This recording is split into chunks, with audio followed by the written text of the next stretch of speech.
Je suis Prince Théophile Tatissa et nous sommes toujours dans notre édition, notre émission L'école du village.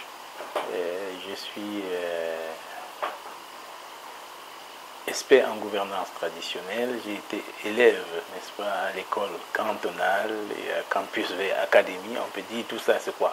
C'est de considérer que le village est un lieu d'apprentissage. C'est un lieu, n'est-ce pas, de ressourcement, non seulement, mais c'est un lieu aussi où on rencontre des personnes qui ont des connaissances sur la vie. Et l'école du village, c'est une idée, n'est-ce pas, qui vise à aider ceux qui sont curieux de suivre ce programme, les aider à résoudre, déjà à comprendre et à partager, échanger sur ce qu'on vit en commun dans le village. Et dans le village, il y a toute tête qui vit dans le village a des besoins. Et le premier besoin, on reconnaît, parce que nous pouvons lister les besoins, puisque pour chercher des solutions aux besoins, il faut déjà les lister au préalable. Donc, les besoins communs, c'est les besoins de bien-être. Quand un être humain vient au monde, la première chose qu'il veut, c'est qu'il se sente bien. Il se sent bien, on pense à la santé notamment. Il faut qu'après qu'il se soit bien senti et qu'il se sente toujours bien, il faut qu'il sache comment vivre. C'est le savoir-être. Et dans ce savoir-être, on peut retrouver au village ce qu'on appelle les us et les coutumes, les habitudes récurrentes, n'est-ce pas? Comment les gens vivent maintenant, comment les gens vivaient avant et comment ils ont pu transmettre leur façon de faire, n'est-ce pas? Et c'est ça qui renvoie au savoir-faire. Au savoir-faire, c'est pour éviter de tomber sur les mêmes travers que ceux qui nous ont précédés. Et l'homme, donc, quand il a besoin d'être bien dans sa peau, le bien-être, il a besoin de savoir-être, comment faire, comment vivre. Il a aussi besoin de savoir-faire des choses. Et c'est le savoir-faire qui lui conférera un métier, une profession, une fonction qu'il pourra assumer. Au-delà de vouloir être bien, l'homme a aussi besoin de s'épanouir. Donc, il y a un besoin d'épanouissement. Et au-delà du besoin d'épanouissement, il y a le besoin de paraître. Paraître, c'est pour ça que on porte des gadgets, des adjuvants, n'est-ce pas? On s'amuse, on joue parce qu'on a besoin parfois de porter et des habits qui ne suffisent pas. On porte des costumes, on ne se limite pas aux costumes pour le simple besoin de se vêtir. On y accroche des bidules, des gadgets, parce qu'on veut paraître quelque chose, on veut se projeter, on veut donner une image de ce qu'on voudrait être, de ce à quoi on voudrait ressembler. On veut être, mais on veut aussi paraître. Le bien-être, donc, suppose qu'on veut être bien portant.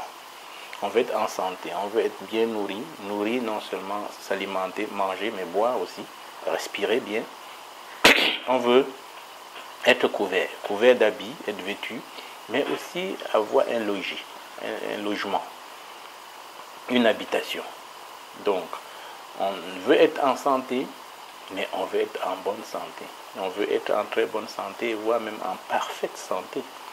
Alors, pour être en bonne santé, il faut savoir vivre, donc savoir qu'est-ce qu'on doit consommer. D'où les mets traditionnels riches, d'où les mets liés à certaines cultures, d'où les mets qui parfois aident à soigner, d'où les compléments alimentaires, d'où même les médicaments ou les phytomédicaments ou les alicaments. Et pour ça, on a besoin de la connaissance, on a besoin de la tradition, donc de la transmission de ces connaissances. On a besoin de la culture, donc de la pratique de ces traditions à répétition. Donc, l'homme énumère ce besoin et on voit bien que ce qui revient le plus, c'est la question de savoir, la question de mémoire, la question de consignation de ce qu'on a pu apprendre, de ce qu'on a pu vivre et qu'on voudrait transmettre aux autres. Du coup, on se demande si à l'école du village, est-ce qu'il y a les classes avec les bâtiments, des murs, est-ce qu'il y a des classes à l'école du village avec les cours, un corpus qu'on transmet, on suit une certaine méthodologie, la pédagogie, est-ce qu'il y a des règles pour apprendre à l'école du village?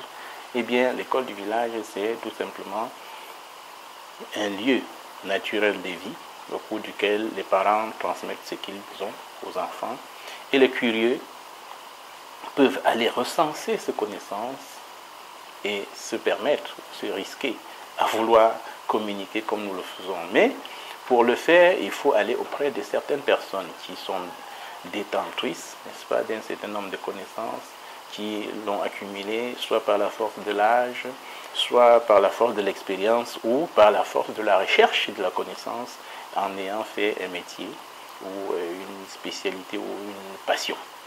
Et du coup, on peut se demander quel est le profil et quelle est la nature du savant africain.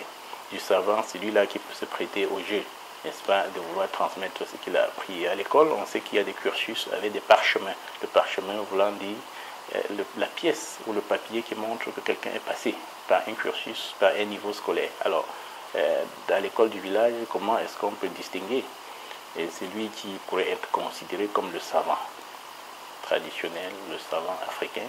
Eh bien, nous pensons que le savant traditionnel doit être avant tout un tradit praticien généraliste et spécialiste.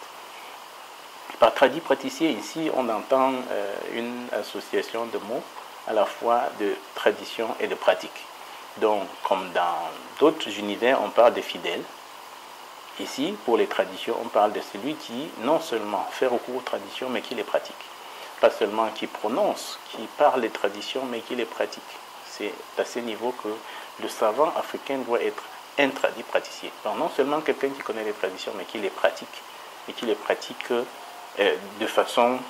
de manière à pouvoir expliquer de façon générale, mais aussi de façon à pouvoir transmettre dans un courant ou dans un domaine bien précis, dont un tradit praticien généraliste et spécialiste. Du coup, lorsqu'on a regardé les besoins, le premier besoin étant le besoin de se sentir bien, donc de nutrition, le besoin de santé, on voit que ce soit pour se nourrir ou pour se soigner, le plus souvent au village on utilise des herbes. Donc un savant africain doit être avant tout un herboriste.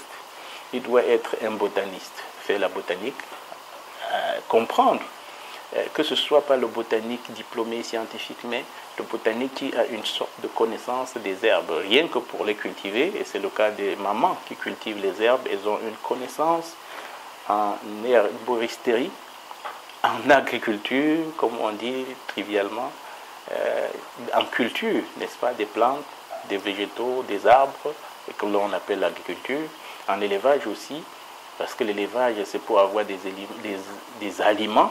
Donc, un savant traditionnel du village doit avoir la connaissance dans le domaine de l'agriculture, dans le domaine de l'herboristerie, parce qu'il peut extraire des propriétés, faire des infusions avec ces herbes-là pour soigner les gens, pour avoir la santé. Donc, le savant africain doit être, le savant traditionnel, le savant du village doit être un naturopathe. Il doit être un homme tradit, praticien et pratique, fait pas seulement des discours. Dans une autre dimension, pour les liens, le savoir-être, il doit être un grand conseiller, il doit être un guide, il doit être celui qui aiguise, n'est-ce pas, la curiosité des jeunes personnes ou de toute personne curieuse qui veulent aller à son encontre pour la connaissance. Et sur le plan affectif, n'est-ce pas, le savant traditionnel, il doit être un humaniste. Un humaniste, quelqu'un qui est généreux dans sa façon de faire. Il doit être un ami des personnes, un ami de l'humain, tout simplement. Il doit être un laïc, il ne doit pas faire des discriminations, puisque c'est dans l'ouverture qu'il peut avoir rencontré les gens pour partager sa connaissance. Il doit évidemment être un scientifique, donc quelqu'un qui a pu étudier, codifier, qui peut pouvoir transmettre à travers les formules ce qu'il a appris, ou à travers des codes, ou à travers des résumés, ou des termes qui peuvent être retenus et transmis. Il doit être un littéraire, notamment pouvoir transcrire ce qu'il a appris. Et les transcriptions sur le plan traditionnel au village se font à travers le chant. On chante l'histoire, parfois en écoutant les chants du village, on peut savoir ce qui s'était passé à un moment donné du temps. On peut savoir qui étaient des personnes vivantes et qui avaient marqué l'histoire, n'est-ce pas, d'une époque donnée. Donc le savant traditionnel doit avoir, n'est-ce pas, des atouts de littéraire, d'artiste. Il doit connaître les arts et les lettres.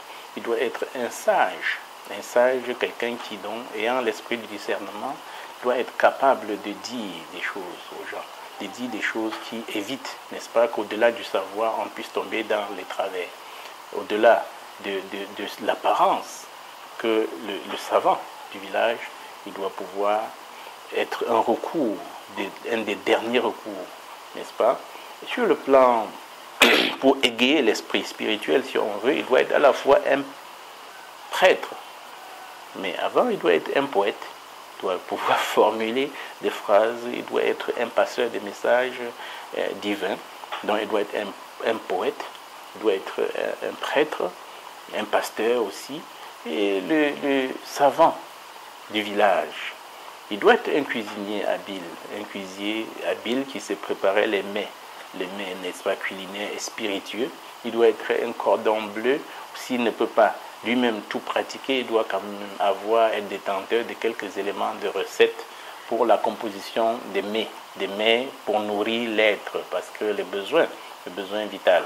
Il doit être un serviteur humble, un ami des enfants, un guide des jeunes, un acteur social, un guide communautaire. Il doit être un conseiller, comme on a dit, un sage, un professeur, un pasteur, un prêtre, un élève permanent lui-même, parce que le savant, il ne doit jamais cesser d'apprendre. Et c'est le cas au village, parce que ceux auprès de qui on va chercher la connaissance au village sont eux-mêmes toujours à la recherche de la connaissance. Ils ne se prennent pas la tête, ils sont humbles, ils ne sont pas orgueilleux, ils ne prétendent pas tout savoir ou avoir rencontré beaucoup de personnes. Donc c'est ça, les qualités, la nature du savant du village. Les savants du village, des personnes donc qui sont qualifiées pour, du moins prédisposées pour partager le savoir.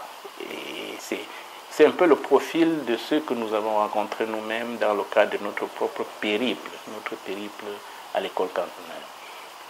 Le savant du village, c'est quelqu'un qui est à l'écoute de mère nature pour s'instruire donc. Il doit apprendre lui-même, écouter la nature, observer, vivre, écouter le son et les silences pour apprendre. Il doit être un homme, un observateur de la société. Il est un peu philosophe. Il doit observer la société, étudier son histoire pour comprendre les mœurs. Et il doit aller à la consultation des trésors du passé. Donc, un homme savant du village, il doit connaître l'histoire de la communauté pour améliorer le présent. Donc, on doit savoir qu'est-ce qui s'était passé à un moment donné, qu'est-ce qui n'avait pas été fait et qu'est-ce qu'on peut faire maintenant pour améliorer, n'est-ce pas, la situation. Il doit être à l'écoute du monde présent, notamment de l'actualité. Un savant du village, il vous dira ce qui se passe. Il doit pouvoir se renseigner, s'informer. Et il écoute donc le monde actuel pour s'adapter au temps et pour se projeter dans l'avenir. C'est ça l'homme du village. Il n'existe aucun domaine, n'est-ce pas, de savoir ni de connaissance qui n'intéresse et n'interpelle le savant du village, le savant traditionnel. Il ne commande pas ses recherches, mais est conduit, n'est-ce pas, aux découvertes. Et c'est pour ça que dans le cadre de ces échanges, nous ne sommes pas toujours obligés de communiquer nous-mêmes, mais les questions qui peuvent être posées doivent amener, n'est-ce pas, des nouvelles communications, doivent susciter, inspirer des nouvelles communications. C'est pour ça que le savant du village ou son disciple ou le suiveur, comme nous, n'est-ce pas, ne doit pas commander toujours ses recherches, mais il doit être conduit aux découvertes. Bien qu'il soit un chercheur permanent, le savoir doit être aussi à sa recherche. Donc le savant traditionnel, il est recherché par le savoir, parce que quand il communique généreusement, ceux qui apprennent sont aussi appelés à communiquer, à commenter ce qu'il fait. Et commentant ce qu'il fait, ils disent ce qu'ils savent, le nourrissant de leur savoir, après avoir hérité ou après avoir appris ce que lui, il a dit. Et c'est dans ce sens que le symbole pour désigner le chercheur traditionnel, ou du moins l'école, n'est-ce pas, du village et des traditions, c'est l'escargot. L'escargot qui va doucement, qui est hémaphrodite, qui féconde et est fécondé, n'est-ce pas? C'est un peu ça l'image du logo, n'est-ce pas? Et c'est pour ça que vous voyez sur l'écran de notre programme une coquille d'escargot. Voilà. Et donc, le bien connaissant étant de nature diffusif, pour dire que ce n'est pas seulement au village, Dans les milieux scolatistes, il y a une expression assez vulgaire, on dit « bonum est diffusum sui », c'est-à-dire que le bien est de par sa nature diffusif. Le savant traditionnel, c'est quelqu'un qui se soumet à la loi des correspondances, laquelle conduit à lui des connaissances. Les acteurs de son champ de recherche viennent à lui par la loi des affinités, et lui-même, il est conduit de par sa curiosité vers des nouvelles connaissances, parce que toujours appelé à partager. C'est ainsi qu'il recherche en communiquant ses acquisitions, il apprend en enseignant, de même il soumet à l'appréciation de ceux qui l'écoutent son savoir et l'améliore par l'expérimentation. Et donc, le savant traditionnel, c'est quelqu'un qui est toujours à l'école, il est à l'écoute des autres, il communique pour mieux savoir. Et ce qu'il sait, il le partage à la quête de l'amélioration. Le savant africain n'a pas besoin de laboratoire fixe, parce que la nature est son maître, son école. Et son laboratoire, la nature, effectivement, c'est son laboratoire. L'univers est son campus. L'homme, les hommes adultes, enfants, vieux sont ses professeurs. Les plantes, les végétaux, les oiseaux sont ses compagnons, n'est-ce pas? Et l'harmonie de la nature est sa mission. C'est ça la mission du savant traditionnel. C'est lui qui vit au village et qui partage son savoir. Le savant africain n'achète pas son savoir, puisqu'il le reçoit par partage, non seulement parce qu'il hérite de ceux qui l'ont précédé, il n'achète pas son savoir, ni sa connaissance, et par conséquent, il ne les vend pas. Il ne les vend pas, et il n'a pas le droit de les cacher, ni de les enfermer dans les droits d'auteur, de conditionner le savoir qui doit être celui du bonum est diffusum sui, dont le savoir bonifiant doit être partagé, d'ailleurs qui ne peut rien faire contre, parce que le savoir bonifiant est comme la lumière. Lorsqu'elle est allumée, la lumière, elle doit seulement, quitte à ce que les gens viennent l'enfermer dans une cage, et ça ne doit pas être le rôle du savant africain d'enfermer sa connaissance. Il ne lui est pas permis de faire commerce, de conditionner dans l'accès. Et il doit les mettre à la disposition selon les moyens qu'il a, et les autres doivent faire l'effort, n'est-ce pas, pour venir non seulement apprendre, mais enrichir.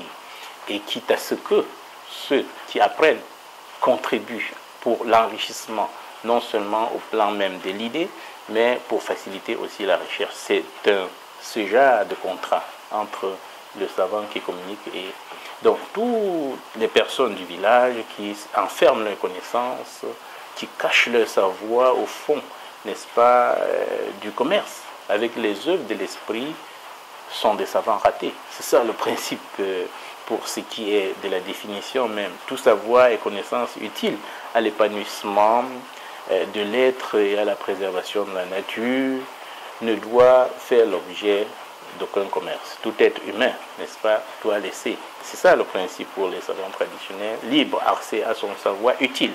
On parle du savoir utile. Et partager avec tous ses semblables les sagesses de l'âge afin que l'humanité ne périsse point faute de connaissances. Donc la mission du savant africain, du savant traditionnel, du savant du village, c'est de faire en sorte que l'humanité ne périsse pas faute de connaissances. Donc des besoins, on a parlé, et puis de qui peut apporter ces connaissances, ou du moins des dispositions du devoir du savant africain. Nous avons parlé pour définir son profil, et nous essayerons au cours de notre programme d'être à la hauteur d'un bon connaisseur du village, d'un bon enseignant du village. Et ce qui est attendu, c'est que ceux qui nous suivent se comportent en bon élève enseignant du village. Donc si vous avez aimé cette vidéo, il faut partager, parce que le bien est de sa nature diffusif. Il faut commenter, il faut susciter les nouveaux sujets, n'est-ce pas? Il faut contribuer, il faut même envoyer vos éléments de connaissance, il faut solliciter à intervenir et à partager avec nous, parce que c'est ça l'esprit, n'est-ce pas, qui vous dit, chaque fois que vous verrez le symbole de cette émission, il faut comprendre qu'il s'agit de l'idée du partage. Fécondez, vous apprenez, et puis vous contribuez. Voilà. Je vous remercie.